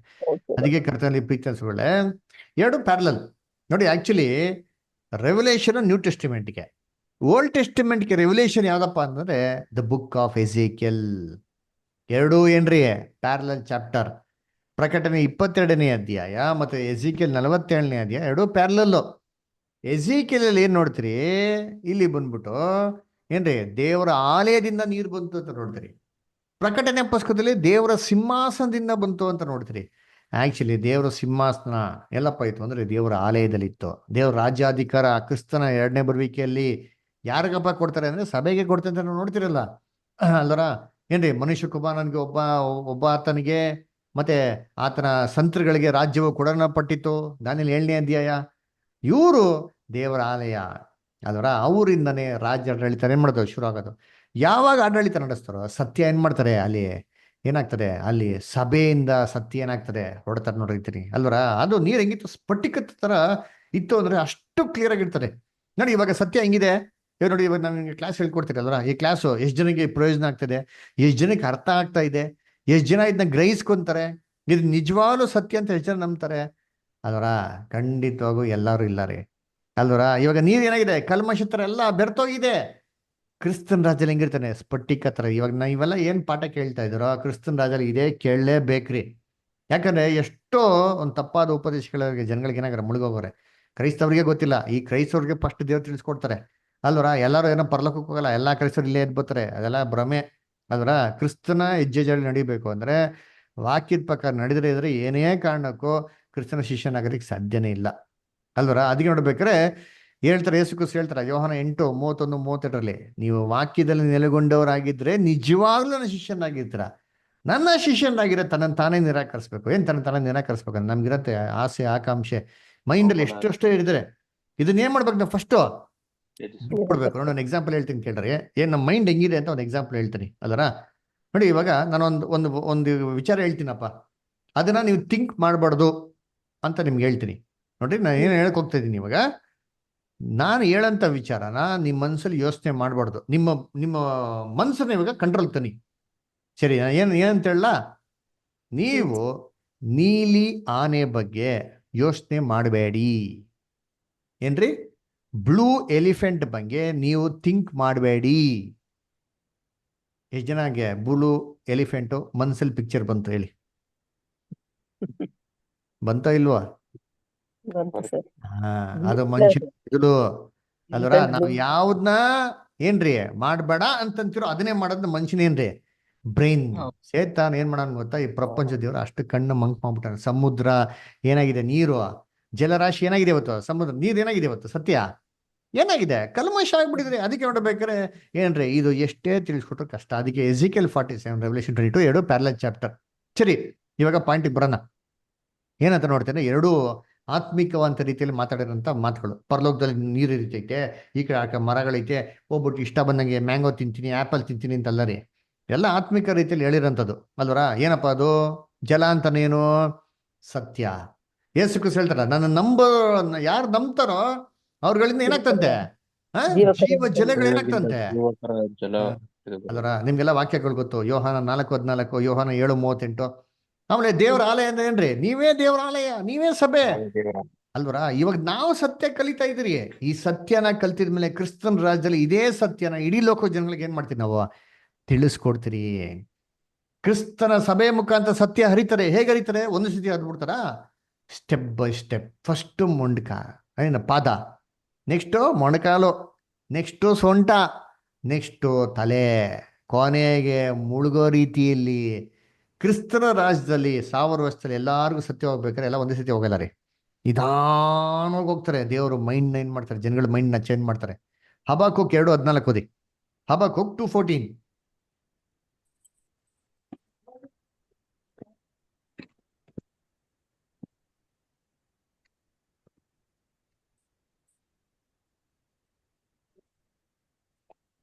ಹೋದ್ರಿ ಯಾರದ್ರ ಬೈಬಲ್ ತೆಗ್ದಿ, ಹಬಾಕುಕ್ 2:14.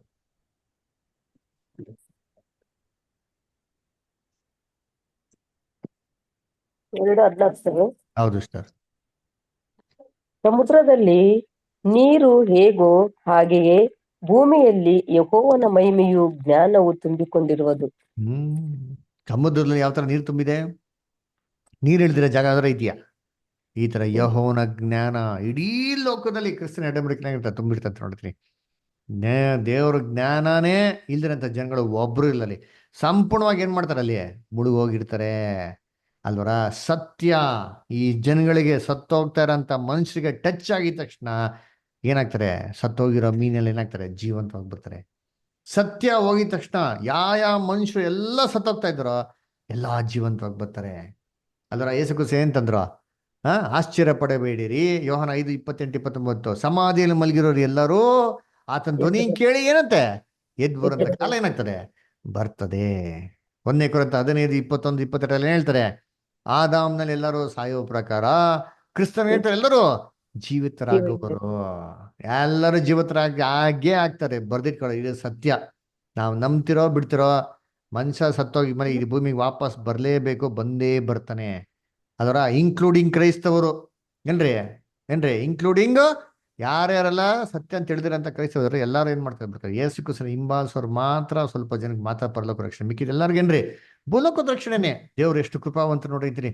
ಮನುಷ್ಯನ್ ಮಾಡಿರೋ ತಪ್ಪುಗಳಿಗೆ ತಕ್ಕಂತೆ ಶಿಕ್ಷೆ ಏನ್ ಮಾಡಿಲ್ಲ ದೇವ್ರು, ಕೊಡ್ಲಿಲ್ಲ. ಎಂತ ಕೃಪಾಭರಿತನಾಗಿರೋ ದೇವ್ರು ಎಲ್ಲರಿಗೂ ಏನ್ ಮಾಡ್ತೀನಿ? ಆಶೀರ್ವಾದ ಕೊಡ್ತೀನಿ ಅಂತ ಏನ್ ಮಾಡೋದು ದೇವ್ರಲ್ಲಿ ಹೇಳೋರೆ. ಅದಕ್ಕೆ ಎಲ್ಲಾ ಮೀನುಗಳು ಏನಾಗ್ತವೆ? ವಾಪಸ್ಸು ಜೀವಂತವಾಗಿ ಬರ್ತಾವಂತೆ. ಸರಿ, ಆ ಕಡೆ ಈ ಕಡೆ ಮರಗಳಿತ್ತಲ್ಲ, ಏನದ್ ಮರಗಳು? ಜೀವವೃಕ್ಷದ ಮರ. ಕರೆಕ್ಟ್, ಔಷಧಿ. ಕರೆಕ್ಟ್ ಹೇಳಿದ್ರಿ. ಔಷಧಿಗೆ ಸಾರಿ, ಎಕ್ಸ್ಕ್ಯೂಸ್ ಮೀ. ನೋಡ್ಬೇಕಾರೆ ಆ ಕಡೆ ಈ ಕಡೆ ಮರಗಳಿತ್ತು ಅಂತಂದ್ರೆ ಏನ್ ಗೊತ್ತಾ? ಮರಗಳು ಅಲ್ಲಿ ಫಿಸಿಕಲ್ ಏನು ನೋಡಿದ್ರಿ? ಅದು ಮನುಷ್ಯನ ಕಾಯಿಲೆಗಳನ್ನ ವಾಸಿ ಮಾಡಕ್ಕೆ, ರೋಗಗಳನ್ನ ವಾಸಿ ಮಾಡಕ್ಕೆ ಒಂದೊಂದು ತಿಂಗಳಿಗೆ ಒಂದೊಂದು ಫಲಗಳು ಕೊಡ್ತಾ ಇತ್ತು ಔಷಧಿಗಾಗಿ ಅಂತ ನೋಡಿದ್ರಿ ಅಲ್ಲರ. ಯಾರು ಈ ಮರಗಳು? ನೀವ್ ಹೇಳ್ರಿ, ನೀತಿವಂತರ ಹಿಂಗವ್ರಂತೆ. ಜೀವವೃಕ್ಷದ ಮರಗಳಲ್ಲಿ ಸರ್. ದೇವದಾರು ಕರೆಕ್ಟ್, ದೇವದಾರು ವೃಕ್ಷ ತರ ಇದ್ದಾನೆ. ಆಮೇಲೆ ಕೀರ್ತನೆ 1:1 ಹೇಳ್ತಾರಲ್ಲ, ಏನ್ ಹೇಳ್ತಾರೆ? ದುಷ್ಟರ ಆಲೋಚನೆಯಂತೆ ನಡೆದೆ, ಪಾಪಸ್ಥರ ಮಾರ್ಗದಲ್ಲಿ ನಿಂತುಕೊಳ್ಳದೆ, ಧರ್ಮನಿಂದಕರೊಡನೆ ಕೂತುಕೊಳ್ಳದೆ. ನೋಡ್ರ ಏನ್ರಿ? ಧರ್ಮ ನಿಂದಕರೊಡನೆ ಕೂತುಕೊಳ್ಳದೆ.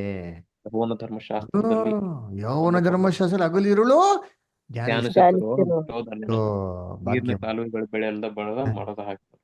ನೋಡ್ರ, ಆಗಲಿರಲು ದೇವರ ವಾಕ್ಯಕ್ಕೆ ನಾವು ಇಂಪಾರ್ಟೆನ್ಸ್ ಕೊಡ್ಬೇಕು. ಮುಖ್ಯತ್ವ ಕೊಟ್ಟವ್ರೆ ದೇವ್ರ ಮಕ್ಕಳು. ಅವ್ರು ಹೆಂಗಿರ್ತಂತೆ? ಮರಗಳ ತರ ಇರ್ತಾರಂತೆ. ಏನ್ ತಕ್ಕ ಫಲಕ್ಕೆ ತಕ್ಕ ಕಾಲಕ್ಕೆ ಏನ್ ಮಾಡ್ತಾರೆ? ಫಲಗಳನ್ನ ಕೊಡ್ತಾರೆ ಅಂತ ನೋಡ್ರಿ ಅಂತೀನಿ ಅಲ್ವರ. ಅದರ ಎಲೆ ಬಾಡುವುದಿಲ್ಲ. ಎಸ್, ಎಲೆಗಳು ಬಾಡೋದಿಲ್ಲ. ಎಲೆ ಅಂತಾನೆ ಏನ್ರಿ? ಮರಕ್ಕೆ ಜೀವನೇ ಎಲೆ. ಮರಕ್ಕೆ ಎಲೆ ಇಲ್ಲ ಅಂತ ತಿಳ್ಕೊಳ್ಳಿ, ಮರ ಒಣಗೋಯ್ತು ಅಂತ, ಸತ್ತೋಯ್ತು ಅಂತ ಅರ್ಥ. ಎಲೆ ಏನೇನ್ ಗೊತ್ತಾ? ಜೀವ. ಸಭೆಯ ಜೀವಿತನ ದೇವ್ರು ಇಡೀ ಲೋಕ ಜನಗಳಿಗೆ ಏನ್ರಿ ಕಾಯಿಲೆ ವಾಸಿ ಮಾಡಕ್ಕೆ ಮೆಡಿಸನ್ ಆಗಿ ಯೂಸ್ ಮಾಡ್ತಾರೆ. ಹೇಗೆ? ಇವಾಗ ನಮ್ಗೆ ತುಂಬಾ ಬೇಜಾರಾಗ್ಬಿಡ್ತದ್ರಿ, ಎಲ್ಲ ಕಳ್ಕೊಂಡ್ಬಿಡ್ತೀನಿ ತಿಳ್ಕೊಳ್ಳಿ, ಯಾರೋ ನಮ್ಗೆ ಮೋಸ ಮಾಡ್ಬಿಡ್ತಾರೆ, ನಮ್ಗೆ ತುಂಬಾ ಬೇಜಾರಾಗ್ಬಿಡ್ತಾರೆ. ಆವಾಗ ನಾವು ಬೈಬಲ್ನಲ್ಲಿ ಯಾರನ್ನ ನೆನ್ಸ್ಕೊಂತೀರಿ? ಯೋಸೆಫ್ನ ನೆನ್ಸ್ಕೊಂತೀರಿ. ಏನಪ್ಪ ನಮ್ಮ ಜೊತೆಗಿದ್ದರೆ ಮೋಸ ಮಾಡ್ಬಿಟ್ರಲ್ಲ ಅಂತ. ಆದ್ರೆ ಯೋಸೆಫ್ಗೆ ದೇವ್ರ ಕೈ ಬಿಟ್ರಾ? ಇಲ್ಲ ರೀ, ಆಶೀರ್ವದಿಸ್ತಾರೆ. ಅವಾಗ ಏನಾಗ್ತದೆ ನಮ್ಗೆ? ಯಾರು ನಮ್ಗೆ ಕೈ ಬಿಟ್ರು, ಯಾರು ನಮ್ಗೆ ಮೋಸ ಮಾಡಿದ್ರು, ದೇವ್ರು ನಮ್ಗೆ ಏನ್ ಮಾಡಲ್ಲ, ಕೈ ಬಿಡಲ್ಲ ಅಂತ. ಇವಾಗ ಯೋಸೆಫಿನ ಎಲೆ, ಯೋಸೆಫಿನ ಜೀವಿತ ನಮ್ಗೆ ಹೆಂಗಿದೆ? ಔಷಧಿ ತರ ಇದೆ. ಈ ತರ ನಮ್ಮ ಜೀವಿತ 1000 ವರ್ಷದಲ್ಲಿ ಬರುವಂತ ಪ್ರತಿಯೊಬ್ಬ ಮನುಷ್ಯಂಗೆ ಹೆಂಗಿರ್ತಾರೆ ಗೊತ್ತಾ? ಔಷಧಿ ತರ. ನೋಡಪ್ಪ, ಇವರು ದೇವ್ರ ಮಕ್ಳು ಕಣಪ್ಪ, ಇವರು ಬೈಬಲ್ಗೆ ಎಷ್ಟು ಇಂಪಾರ್ಟೆನ್ಸ್ ಕೊಟ್ರು ಗೊತ್ತಾ? ದೇವ್ರ ವಾಕ್ಯಕ್ಕೆ ಎಷ್ಟು ಇಂಪಾರ್ಟೆನ್ಸ್ ಕೊಟ್ರು ಗೊತ್ತಾ? ಬೈಬಲ್ ಇರೋದನ್ನೇ ಫಾಲೋ ಮಾಡಿದ್ರು ಇವರು. ಯಾರೆಲ್ಲ ಅಗೇನ್ಸ್ಟ್ ಆಗಿದ್ರು ಸರಿ, ಇವರು ಸಭೆಯಲ್ಲಿ ಅಗೇನ್ಸ್ಟ್ ಆಗಿದ್ರು ಸರಿ, ಇವ್ರ ಸಹೋದರ ಸಹೋದರಿಗಳು, ಇವ್ರ ಸಂಬಂಧಿಕರೆಲ್ಲ ಅಗೇನ್ಸ್ಟ್ ಆಗಿದ್ರು ಸರಿ, ದೇವ್ರ ವಾಕ್ಯಕ್ಕೆ ಇಂಪಾರ್ಟೆನ್ಸ್ ಕೊಟ್ರು ಗೊತ್ತಾ? ಇವ್ರು ನಿಜವಾದ ಮರಗಳು. ಇವ್ರ ಎಲೆಯನ್ನು ನಾವು ತಿನ್ನೋಣ, ಇವ್ರ ಹಣ್ಣುಗಳು ಅಲ್ಲರ. ಪವಿತ್ರ ಆತ್ಮನ ಏನ್ರಿ ಗುಣಗಳಿತ್ತು ಗೊತ್ತಾ? ಪ್ರೀತಿ, ನೀತಿ, ವಿಶ್ವಾಸ, ನಂಬಿಕೆ, ಕ್ಷಮೆ, ದಮೆ, ಇವೆಲ್ಲ ನಾವು ಬೆಳೆಸ್ಕೊಡೋಣ ಅಂತ ಅಂದ್ಬಿಟ್ಟು ಲೋಕ ಜನಗಳಿಗೆ ಏನಾಗ್ತಾರೆ? ಒಂದು ಎಕ್ಸಾಂಪಲ್ ಆಗ್ಬೇಕ್ರಿ ಅಲ್ವರ. ಕರ್ತನಲ್ಲಿ ಪ್ರೀತಿಗಳು. ಅದಕ್ಕೆ ನಾವು ಇವಾಗ ದೇವ್ರ ವಾಕ್ಯಕ್ಕೆ ವಿಧೇಯರಾಗಿದ್ರೆ ನಾವು ನೀತಿವಂತರಾಗಿರೋ ಮರಗಳ ತರ ಇರ್ತೀರಿ ಅಲ್ವರ. ಆಮೇಲೆ ನೋಡ್ರಿ, ಅಲ್ಲಿ ನೋಡ್ತಾರೆ ಬೆಸ್ತರುಗಳಿದ್ರಂತೆ, ಮೀನ್ ಹಿಡಿಯೋರು. ಯಾರು ಮೀನ್ ಹಿಡಿಯೋರು? ಕ್ರಿಸ್ತನ್ ರಾಜ್ಯರು ಯಾರು ಗೊತ್ತಾ ಮೀನ್ ಹಿಡಿಯೋದು? ಪಿತೃಗಳು. ಪೇತ್ರ, ಯಾಕೋಬ, ಯೋಹಾನ, ಆಂದ್ರೆಯ. ಅದು ಅದು ಯೇಸು ಕ್ರಿಸ್ತನ ಕಾಲದಲ್ಲಿ. ಯೇಸು ಕ್ರಿಸ್ತನ 2ನೇ ಬರುವಿಕೆಯಲ್ಲಿ ಯಾರು ಹಿಡಿತಾರೆ ಗೊತ್ತಾ? ಮೀನ್ನ ಭೂಲೋಕದಲ್ಲಿ ಯಾರು ಇರ್ತಾರೆ ಅಂದ್ರೆ, ಭೂಲೋಕಕ್ಕೆ ವಿಸಿಬಲ್ ಮಂತ್ರಿಗಳ ತರ ಆಬೇಲಿಂದ ಸ್ನಾನಿಕನಾದ ಯೋಹಾನದವರೆಗೂ ಎಲ್ಲಾ ಪಿತೃಗಳು ಭೂಲೋಕದಲ್ಲಿ ಏನ್ ಮಾಡ್ತಾರೆ, ಎದ್ ಬಿಡ್ತಾರೆ. ಅವಾಗ ಯೇಸು ಕ್ರಿಸ್ತ ಹೇಳ್ತಾರಲ್ಲ, ನೀವು ಏನ್ರಿ ದೇವರಾಜ್ಯದಲ್ಲಿ ಅಬ್ರಾಹ್ಮ ಇಸಾಕು ಯಾಕೋಬನ ಮತ್ತೆ ಪೂರ್ವ ಪಶ್ಚಿಮ ಎಲ್ಲಾ ಜನಗಳು ಬಂದು ದೇವ್ರ ರಾಜ್ಯ ಊಟಕ್ಕೆ ಕೂತ್ಕೊಂಡು ನೋಡ್ಬೇಕಾರೆ ಎಲ್ಲ ಪ್ರವಾದಿಗಳು ನೋಡ್ಬೇಕಾದ್ರೆ ನಿಮ್ಗೇನಾಗ್ತದೆ, ಕಷ್ಟ ಆಗ್ತಾರೆ ಅಂತ ಹೇಳ್ತಾರಲ್ಲ. ಹಂಗಾರೆ ದೇವರಾಜ್ಯದಲ್ಲಿ ಅಬ್ರಾಹ್ಮ ಇಸಾಕು ಯಾಕೋಬು ಎಲ್ಲಾ ಪ್ರವಾದಿಗಳು ಭೂಲೋಕದಲ್ಲಿ ಇರ್ತಾರೆ. ಇವ್ರು ಏನ್ ಮಾಡೋದು, ಜನಗಳಿಗೆ ಮೀನ್ ಹಿಡಿಯೋದು ಅಂತಂದ್ರೆ ಹೆಂಗ್ ಗೊತ್ತಾ ಮೀನಿಂಗು, ಜನಗಳಿಗೆ ಸತ್ಯ ಕೊಡ್ತಾರೆ. ಇವಾಗ ನಾವ್ ಹೆಂಗ್ ಮೀನ್ ಹಿಡಿತೀರಿ, ಜನಗಳಿಗೆ ಸತ್ಯ ಕೊಟ್ಟಿ ಕೊಟ್ಟಿ ಕೊಟ್ಟಿ ಏನ್ ಮಾಡ್ತೀರಿ, ಹಿಡಿತೀನಿ ನೋಡಿರ್ತೀನಿ. ಇವಾಗ ನೋಡಿ, ನಿಮ್ಗೆಲ್ಲ ಸತ್ಯ ಕೊಟ್ಟಿದ್ದೀರೋ ಇಲ್ಲೋ, ನಿಮ್ಗೆಲ್ಲ ಮೀನ್ ತರ ಬೇಟ್ ಹಾಕಿದಿರೋ ಇಲ್ವಾ? ಹ್ಮ್ ಅಲ್ವರ ನೀವೆಲ್ಲ ಮೀನ್ ತರ ಸಿಗಾಕೊಂಡಿದ್ದೀರಾ? ಆ ಸಿಗಾಕೊಬೇಕು. ನನಗೂ ಒಂದು ಕಾಲಲ್ಲಿ ಒಬ್ರು ಹಾಕಿದ್ರು, ಅದರ ನಾನು ಏನ್ ಮಾಡೀನಿ, ಸಿಗಾಕೊಂಡಿದ್ದೀನಿ. ಅದರ ಆ ಮೀನು ಆಹಾರಕ್ಕೆ ಏನ್ ಮಾಡ್ಬೇಕು, ಮುಖ್ಯತ್ವ ಕೊಡ್ಬೇಕು. ಕೊಡ್ಲಿಲ್ಲ ಅಂತ ಹೆಂಗ್ ಗೊತ್ತಾ ಮೀನಿಗೂ, ನಾವು ಮೀನಲ್ಲ ಅಂತಲ್ರಿ. ಅಲ್ಲರ ಅದಕ್ಕೆ ನೋಡ್ಬೇಕಾರೆ ಕ್ರಿಸ್ತನ್ ರಾಜ್ಯದಲ್ಲಿ ಎಲ್ಲಾ ಲೋಕ ಜನಗಳಿಗೆ ಪಿತೃಗಳು ಏನ್ ಮಾಡ್ತಾರೆ, ಸತ್ಯನ ಕೊಡ್ತಾರೆ. ಅದರ ಕರ್ತನಲ್ಲಿ ಪ್ರೀತಿ ಅಂತ ಸ್ವರಗಳೇ. ಅದಕ್ಕೆ ಏನ್ರಿ ಎಜಿಕೇಲಲ್ಲಿ ಈ ಮಾತು ಹೇಳಿದ್ರು ನೋಡಿ. ಅಲ್ಲಿ ಇಂಪಾರ್ಟೆಂಟ್ ಇನ್ನೊಂದು ಪಾಯಿಂಟ್ ಹೇಳ್ತಾರೆ.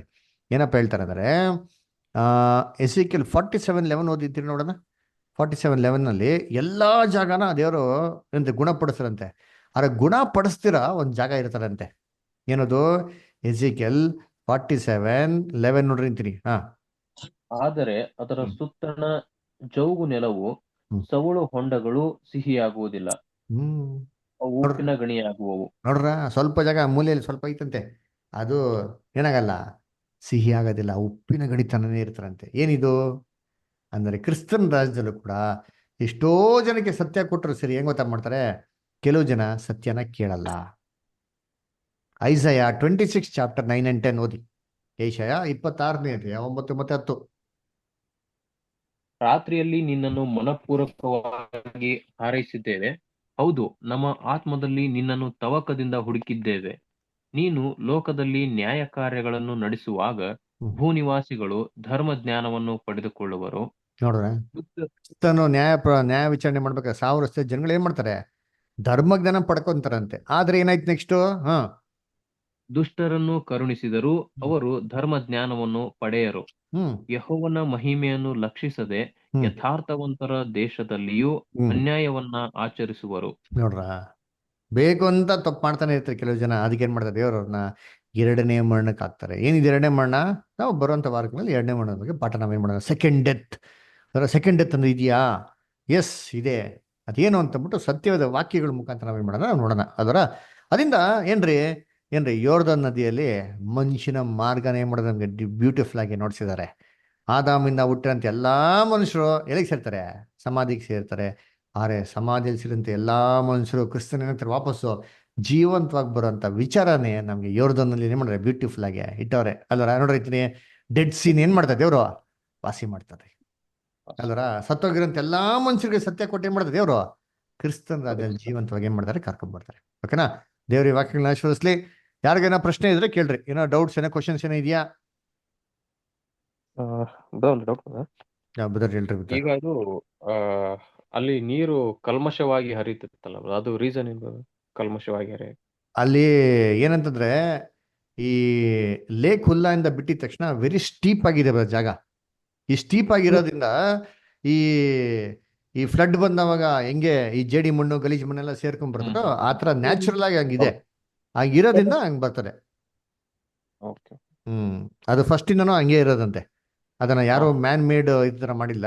ಸೊ ಅದು ನ್ಯಾಚುರಲ್ ಆಗಿ ಆತರ ಕಲ್ಮಶನ ಹರ್ಕೊಂಡೇ ಬರೋದು. ಆದ್ರೆ ಈ ಗಲೀಲಿ ಸಮುದ್ರ ಬಂದಿದ ತಕ್ಷಣ ನೀರೇನಾಗ್ತದೆ, ಸ್ವಲ್ಪ ಫ್ಲಾಟ್ ಆಗಿರೋದಕ್ಕೆ ಶುರು. ಸಮುದ್ರ ಅಲ್ವಾ, ಫ್ಲಾಟ್ ಆಗಿರೋದ್ರಿಂದ ಸ್ವಲ್ಪ ಏನಾಗ್ತದೆ, ಅಲ್ಲಿ ಸ್ಲೋ ಡೌನ್ ಆಗ್ತದೆ, ಸ್ಪೀಡ್ ಕೂಡ ಸ್ಲೋ ಡೌನ್ ಆಗ್ತದೆ. ಆಮೇಲೆ ಇಂಪ್ಯೂರಿಟಿ ಕೂಡ ಸ್ವಲ್ಪ ಪ್ಯೂರ್ ಆಗ್ತದೆ. ಓಕೆನಾ? ಸರಿ, ಅಂದ್ರೆ ಇದು ಸಮವಾಗಿ ಇರೋದಕ್ಕೋಸ್ಕರ ಅಲ್ಲಿ ನೀರು ಸ್ವೀಟ್ ಇರ್ತವೇನು ಸರ್? ಅರ್ಥ ಆಗಲಿಲ್ಲ ಸರ್, ಇನ್ನೊಂದ್ಸತಿ ಹೇಳಿ. ಅದು ನೀರು ಸಿಹಿಯಾಗಿರ್ತದ, ಅಲ್ಲಿ ಶುದ್ಧವಾಗಿರ್ತದ ಅಂತ ಹೇಳಿದ್ರಲ್ಲ ಸರ್. ಯಾವ ನೀರು ಎಲ್ಲಿ? ಇದು ಸರ್ ಅದೇ ಬೆಟ್ಟದ ಮೇಲೆ ಅಂತನ, ಮೌಂಟ್ ಹರ್ಮೋನ್ ಹತ್ರನ? ಹರ್ಮೋನ್ ಬೆಟ್ಟದಿಂದ ಹರಿತದ ನೀರು. ಹರ್ಮೋನ್ ಪರ್ವತ ಹತ್ರ ನೀರು ಶುದ್ಧವಾಗಿದೆ.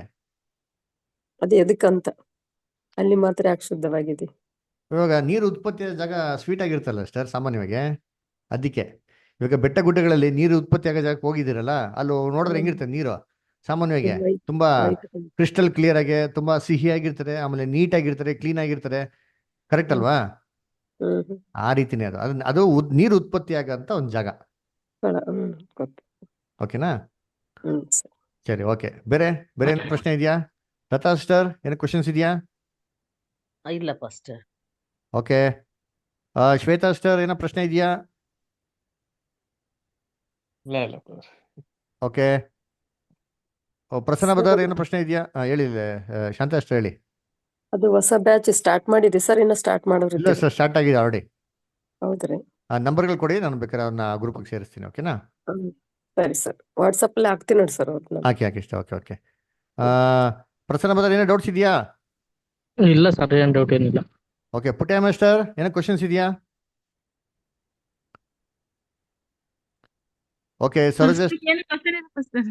Okay okay. Saroja sister, Vinod brother. Okay, ಸರಿ. ಹಂಗಾರೆ ಕರ್ತನಲ್ಲಿ ಪ್ರೀತಿ. Okay, thank you.